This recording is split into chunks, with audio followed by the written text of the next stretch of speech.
Monsieur Macron, en fait, on a presque le même âge, j'ai 42 ans, donc je pense que je peux m'adresser à vous. Là, on vous a vu à l'étranger, parce qu'il y a des soucis, tous dans le pétrin comme pas permis.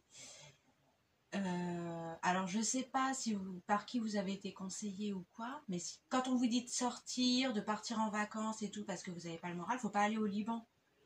Non, en fait, vous restez chez vous, vous restez confiné, vous sortez pas. Si on vous parle du gluten, ça, c'est pas prouvé encore, hein. Que les gilets jaunes soient dans la rue à cause du gluten, c'est peut-être parce qu'ils en ont marre, en fait, de manger des pâtes. En fait, je vous explique parce que moi, je suis tombée dans les mêmes pièges que vous. Au départ, on m'a fait croire que c'est le gluten, donc j'ai arrêté le gluten.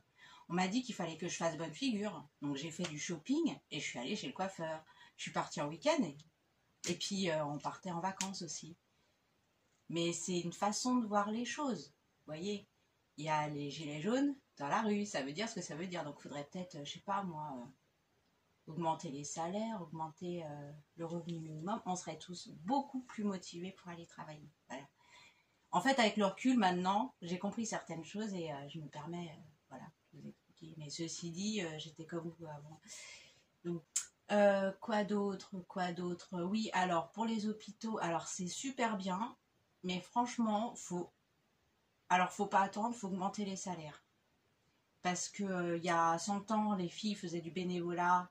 C'était même des saintes, en fait. C'était même des bonnes sœurs, en fait, qui faisaient ça. Les aides-soignantes, les infirmières, oui, si je me souviens bien, c'était des bonnes sœurs, en fait. Donc, elles n'étaient pas payées. C'était, en fait, elles faisaient ça parce que c'était une communion avec Dieu. Mais là, maintenant, c'est des civils qui ont des enfants qui ont besoin de se loger. Donc, elles ont le droit d'éduquer et tout correctement leurs enfants et d'avoir les moyens de le faire. Voilà, et de ne pas avoir honte et de baisser la tête. C'est déjà suffisamment dur ce qu'elles font.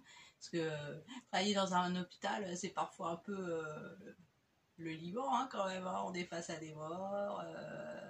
C'est pas toujours très drôle, quoi. Faut gérer la détresse humaine.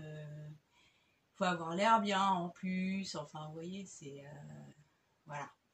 Bon, après. Tout ça, ça se discute, hein, ça dépend de quel point de vue on se place. Et puis, il y a quand même des bonnes équipes soignantes, et voilà, heureusement. Mais donc, voilà ce que j'avais à vous dire, monsieur Macron. Et étant donné qu'on a le même âge, on a dû tomber dans les mêmes pièges, en fait. Et bon, j'espère que ça vous a plu. Et n'hésitez pas à liker, ça fera plaisir à moi même et à mon monteur. Voilà, bonne journée.